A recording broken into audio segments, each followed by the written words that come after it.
Welcome everybody to episode 3 of the Dare to Dream podcast. We are happy to be here to give you an unfiltered look into what it's like to go after your dreams and find what lights your soul on fire. So today, the big topic of the day is change. Obviously with the coronavirus, we're all going through a lot of change right now, but particularly we're going to be talking about letting go of who we think we are on a personal level to become all we're meant to be. Wow, yes, and this includes physical changes and also changes in our identity. And so we're going to get into a couple of personal stories of what changes we have experienced in the past couple of years and how those are serving us to become who we're supposed to be. Mm-hmm. And then lastly, we're going to finish up with a topic that really encompasses everything we talk about here on the Dare to Dream podcast, and that is questioning everything. Questioning what we know, questioning why we do what we do. So we'll start off with a quote here to start episode number 3. This is by Albert Einstein, genius. The measure of intelligence is the ability to change. So obviously in this episode, we're going to be talking a lot about change and how it's really the most important thing that we do throughout our entire lives. And it's never ending. You know, change, we're all changing a tremendous amount right now, going through this incredible time that's in a lot of ways very difficult, but a lot of ways we're growing tremendously from it. It really is an amazing time, and we're going to start with a couple of stories how we've changed both personally over the last few years just from college. So we went to college together, Greg, you and I, Cal Poly, proud, San Luis Obispo. Go Mustangs. Go Mustangs. And as you know, in college, I really gave 100% in the gym. I went a little overboard. I was obsessed with just giving everything I had until my energy was really 100% depleted. And some people thought I was a little off the rocker. It's a little crazy. I'd be in there for 2 hours, just drenched in sweat. And it's something I love. You know, working out is something that's always been a big part of my life, big part of my family's life. And I just knew no other way than giving everything I had. And it did become part of my identity, being an athlete who could work out with reckless abandon pretty much. Like I just, you know, when we're young, we don't really think about long-term health. We think that, like in college, I just wanted short-term results. I wanted to look good. I wanted to just give everything I had. And at that time, you know, at 20 years old, you believe you can give everything you have and there's going to be no repercussions. And so that was college. And then about a year after, I had a pretty bad back injury that was something I'd never experienced before. And that pretty much took away what I love, which was working out with just reckless abandon, like I said, just not worrying about the aftermath. And it really changed my entire perspective of life and changed what I do every day. And kind of what we're talking about is how we've had to let go of a part of our identity and who we think we are and really attach ourselves to. We attach ourselves to an idea of who we are, right? And this was a big part of me, was this person that would just go super hard and I could really do anything. And you know, life is amazing when you have just freedom to be able to move and work out as hard as you want, play every sport. And when this back injury happened, it's something I'm still dealing with now. But it really has shifted just how I treat health, how I treat every single day, how I treat my body, and the idea of who I am as a person. Because I had to let go of that identity, that part of me who said that this is who you are. You are this athlete who can do these, who could just work out as long as you want and play whatever sport you want. And when that was taken away, I had to really rethink who I am as a person. And I'm not just the person that would work out all day. And because the hardest thing was when I couldn't do that, like with this back injury, I couldn't give everything I had. I was like, so what am I supposed to do? Like, am I going to get out of shape? It honestly just threw me through a loop because I started eating differently because I felt like I couldn't work out as hard as I wanted. So it's pretty much it. For a while, it was, kind of a downward spiral until I realized that that's not who I am. And I had to let go of that part of my identity that I'd so strongly associated with to move forward and to ultimately change. So it's something that I'm still dealing with, but it really has shifted how I live my life. And consider it a blessing to view long-term health now as a young person. Okay, so basically there's a physical change that you underwent. You hurt your back. Yes. You couldn't physically do the same exercises as before, and that in turn forced you to kind of shift your identity because you could no longer identify as the person who was doing you said 2 hours, they were like 3 to 4 hours. Just to give everyone a little perspective, I remember I worked out with you once and we worked out for like 4 hours. We did like 30 sets of 100, and I thought we were finally done, and we were just ready to, I was like crawling out of the gym, like holding onto the railing for support, and then you're like, okay, we're just gonna do some lunges at the end. We're just gonna do 10 minutes of lunges continuously. Walking lunges. And I think I made it about 30 seconds, and then I felt like I wanted to cry. Yeah. So basically the physical change made you shift your identity. And a question for you is what do you think was that identity? What was that doing for you? Was that like a pride thing that you were like, in good physical shape and that you had the mental toughness to keep going through these arduous workouts? Was that like personal pride, or was that based on what you thought like other people wanted from you? It's a great question. And it's easy to, tell myself that it wasn't just how I looked, that I didn't care, but obviously I cared about how I looked and what other people thought, and we all do, and I still do. But it really, more so than that, was just the freedom. Like I love just playing all sports, basketball, and ultimate frisbee every Sunday here in my hometown of Malibu. It's just like the most fun, like just my childhood memories of just playing all these crazy sports and having a great time, and that just became a part of me. Like just instilled from a young age that.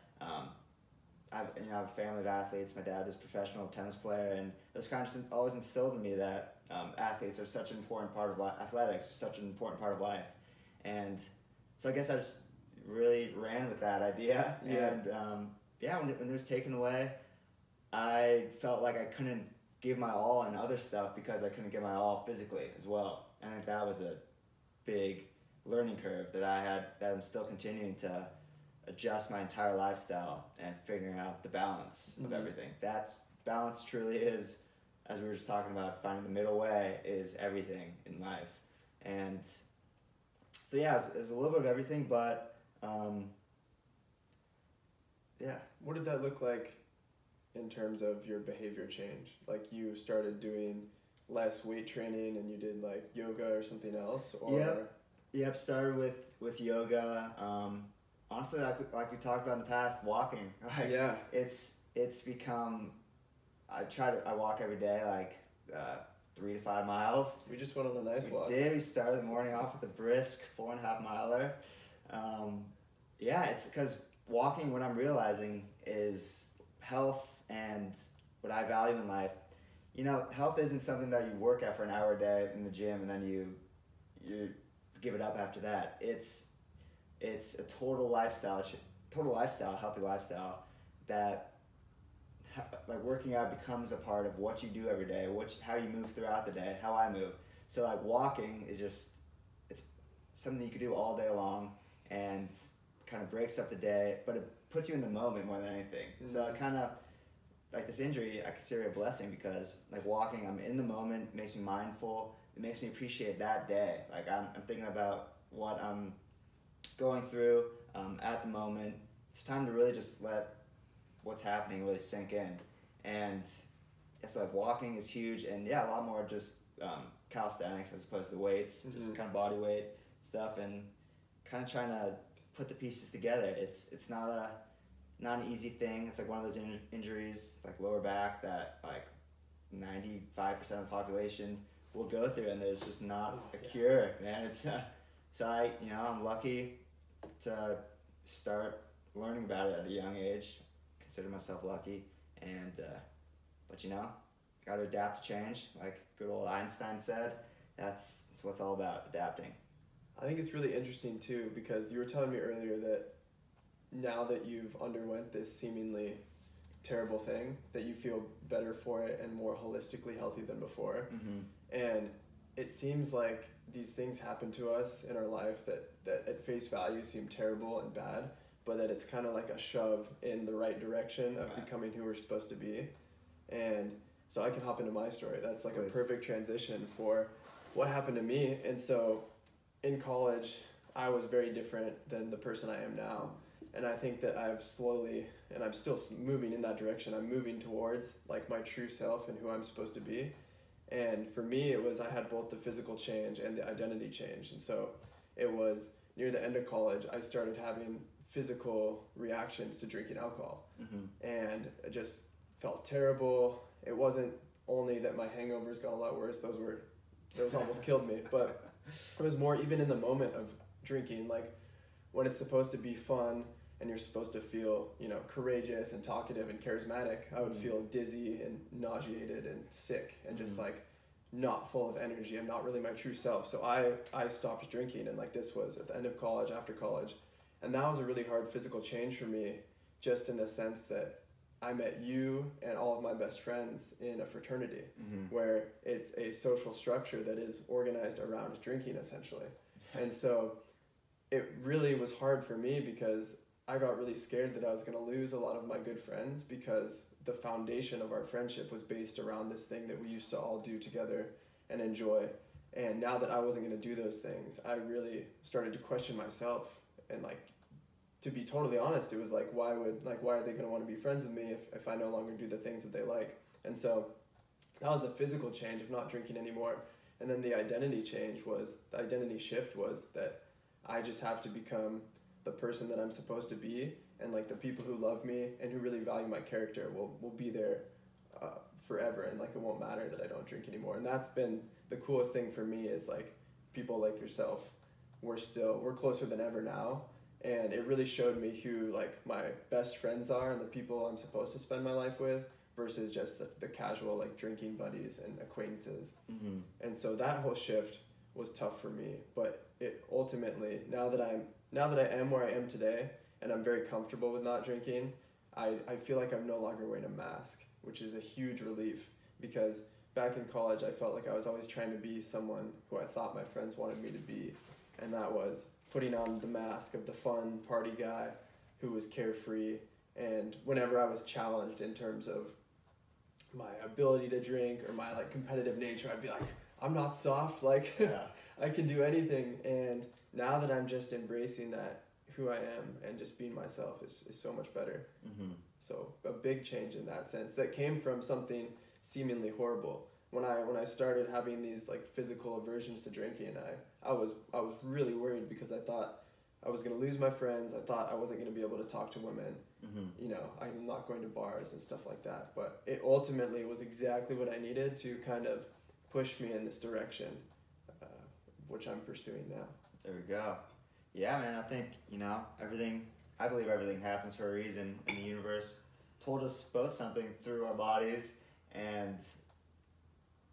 But so the interesting question is basically, what part of yourself are you scared to let go of? What part of your identity are you afraid to let go of? And it might not even be the most real part of you, but it's something that you've been putting up a front of because it's kind of what society places value on. And because to change and move forward, you gotta let go of yesterday, you gotta let go of the past and who you were to ultimately grow into who you're supposed to be. So I think we gotta ask ourselves the question, what am I scared to let go of in my identity? Who have I always told myself I am, and why am I afraid to let go of that? Because we're daring to dream here. We ultimately want to grow into everything that we're supposed to be. And we're not the same people we were even in college, not the same people we were yesterday. But to keep moving forward, you gotta just take off yesterday's coat and move forward with freedom and the lightness in your spirit and your soul. And so question why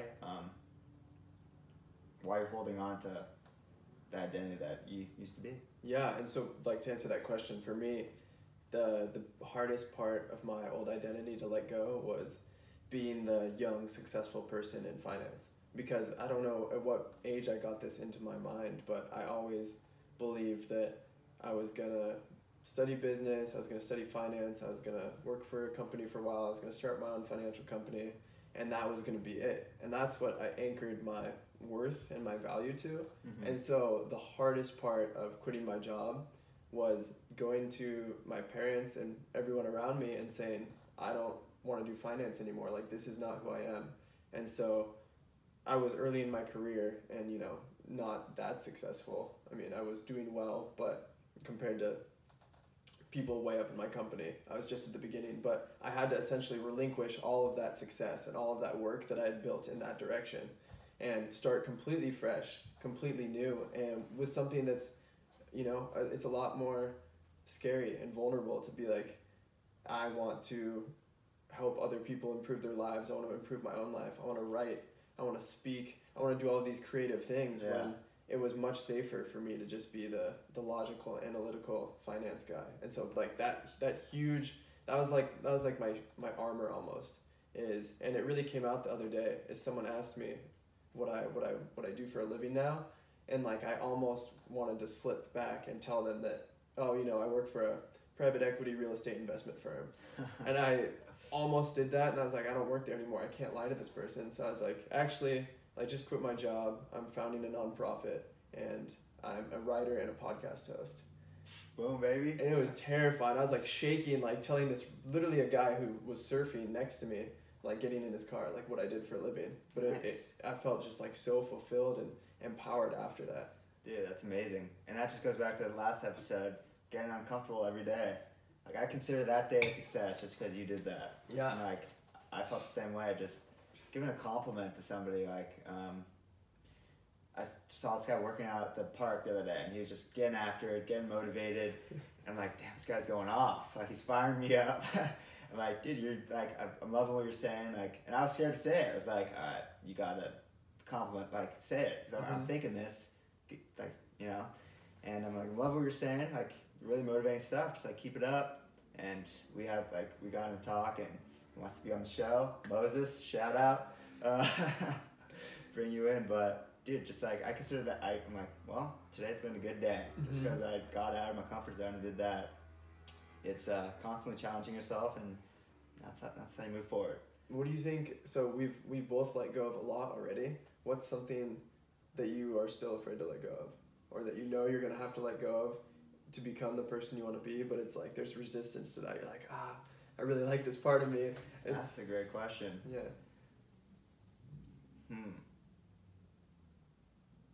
To put you directly on the spot. Yeah.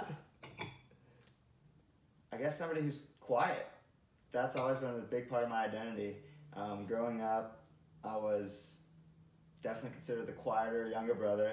I just didn't say much. I was comfortable kind of just being in the shadow, and kind of got the reputation of just being quiet. And when I would say something, it would like, people would listen, because it was, but like, it put pressure on me, because like, it almost made me not want to speak, because it's like, I better say something good. And now I'm growing into somebody who's more outspoken, and same thing with you. You know, I consider myself somebody who's going to be wanting to give talks, lessons, podcasts, all this stuff. So that's something I'm letting go of. That's actually a pretty insightful question. And so yeah, I think the quieter person who's, you know, to ultimately blossom, let go of that part of my identity. And I think that's something that we all need to let go of, is that shy. I mean, there's nothing wrong with being shy, but to do the things we want to do, where we want to inspire, motivate, and teach, you have to let go of that person who's too afraid to get up on stage and speak. Right. And that's always been something for me that's I've grappled with, is sometimes I'll be really good at public speaking, and then other times I'll physically shake and sweat so much that I feel like I'm like, what is wrong with me? Yeah. And it's usually in the weirdest times. It'll be like in front of like 10 people at my company or something, whereas I've spoken in front of 200 people before at our chapter meetings. And so like, obviously one's less serious than the other, but sometimes I just have the weirdest reactions to speaking in front of people, and that is something I know I have to let go, because if I'm going to do what I want to do, I'm going to need to be able to speak in front of people effectively. And I think we were talking about this the other day, but the coolest thing I've heard is that fear or like enthusiasm and apprehension have the same physical response in the body. So there's this really cool story of two rock stars who were going on stage, and one of them, and they were both working with this therapist. Her name's Marissa Peer. She's incredible. But essentially, they were both working with her, and one of them came up to her and goes, I can't go on stage anymore. Every time before I go on stage, my heart starts pounding, my palms start sweating, I start shaking, and I feel like I'm going to have an anxiety attack. Yeah. And then the other rock star was talking to her, and he goes, I can't tell you how much I love performing. Every time before I go on stage, my hands start shaking, my palms are sweating, my heart is pounding, and I'm just full of energy and vitality, and I go out there and I just share it with the world. Wow. So it's essentially saying that we all feel the same things, it's just depending on how you interpret them. 100%. Yeah, like we were talking about in the last episode, if you have those feelings of being scared, you know you're doing the right thing. Like, that's what you should be feeling every day in some shape or form. Getting uncomfortable, getting out of your comfort zone, and challenging yourself. Because that's, overcoming that is the best feeling. Like, that's ultimately what we're striving for. And that's what gives you life, is the feeling of getting uncomfortable and connecting with other people through that vulnerability. Right, and when you have a dream, when you have an idea, or like a personal truth that you're trying to share with the world, it is terrifying. And you're going to have to just continue to move forward with that fear. And it's okay to, it's like, there's a quote, the coward and the hero feel the same thing. They're both scared. Mm-hmm. One is doing nothing about it, the other is progressing. And when you share this truth with people, here's another quote that I absolutely love. It's that all truth passes through 3 stages. First, it is ridiculed. Second, it is violently opposed.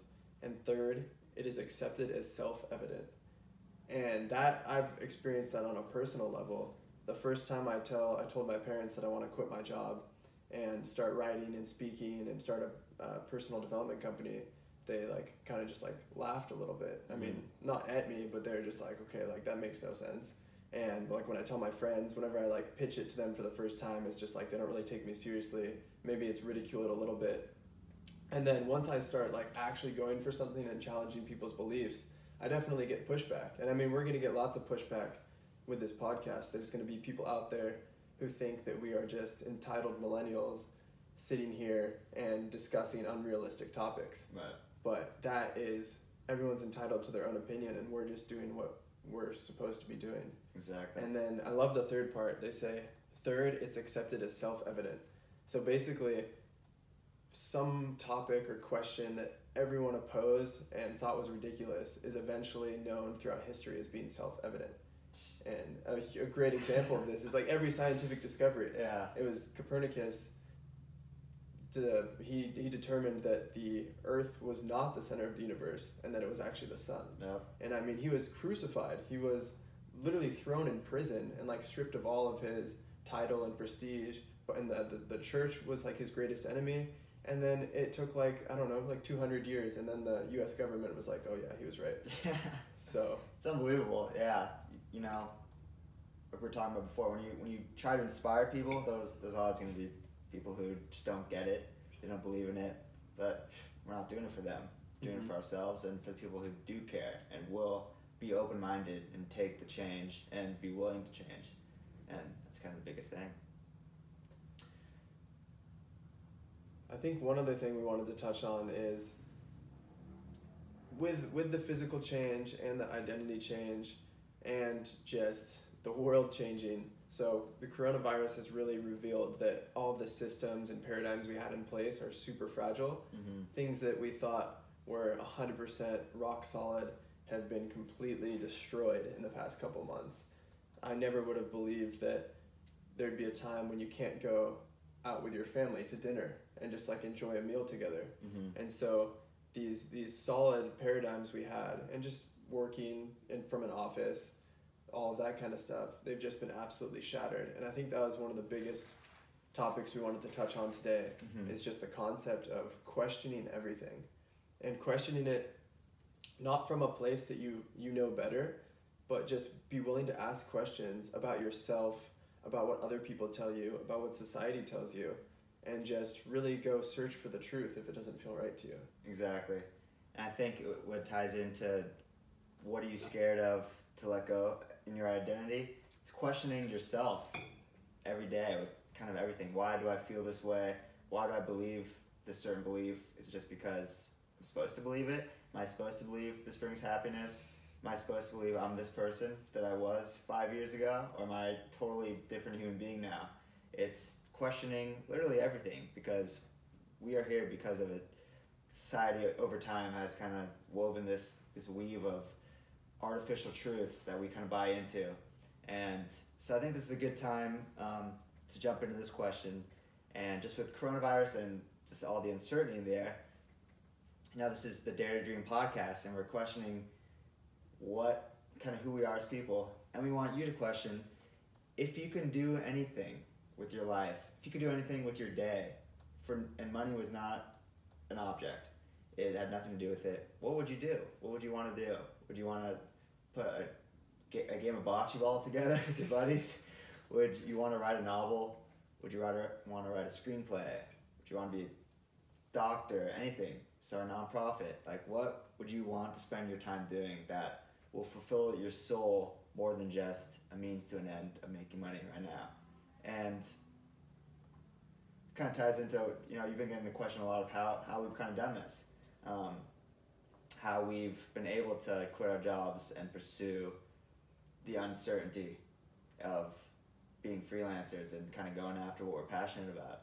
Kind of want to jump into that? Yeah, definitely. And I think that regardless of where you are in your current financial position, you need to think about that question. What would you do with your days if money didn't matter? Money definitely matters, but just think about it from that lens, because then you'll really start to peel the layers of what you're passionate about and what you care about. But one question that I have been getting is, I really want to do this. I have this dream. I want to dare to dream. I want to go for it, but I can't afford that right now. Like, if I quit my job, I can't pay rent after 2 months. And so, I mean, that was the same for us. We didn't just decide to do this. For me personally, I've been saving for the past year and a half with this dream of mine to be able to quit my job and spend this time learning, reading, writing, speaking, just discovering my path. Mm-hmm. And so there was preparation that went into it. And the best advice I can give there is just once you answer that, start with the question of what would you do if you could do anything and money wasn't a factor. Mm-hmm. And then use that as your motivation. And so once you have the why, you can bear any how. And once you determine what you want to do, start saving money. And it's not going to be glamorous. It's going to be choosing not to go out with friends, choosing to stay in on a Saturday night because you want to save money and you want to think more about this question. Mm-hmm. It's not an easy journey. We've talked about this before. It's not easy to find your passion, but you have to hunt for your passions. You have to really ask those difficult questions and start doing things that aren't the most fun. So that's, maybe you stop buying the most expensive groceries. You eat more beans and rice. Like, the little things, these are little things that I did in my life to kind of dial back my expenses. Mm-hmm. Obviously, not drinking anymore was a huge one. I saved lots of money doing that. But slowly just trying to save more and more money if you have this dream of being able to quit your job and kind of throw yourself into the unknown. Mm-hmm. And a really key part of this, and this is tough to talk about with people from older generations, and something that my parents and I don't see eye to eye on, is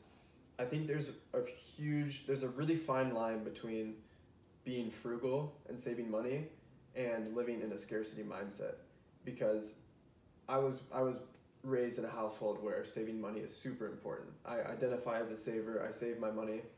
But I think that if you are constantly worried about, the $5 you spend here, the $7 you spend there, that you can adopt a scarcity mindset where all you think about is the expenses going out, and you never think about the value that you are receiving from whatever you just bought. Mm-hmm. And so being able to save and have a plan, but also just feeling abundant and full of financial wealth, just feeling abundant in terms of your relationships and who you spend your time with, I think that's key, because ultimately I think you attract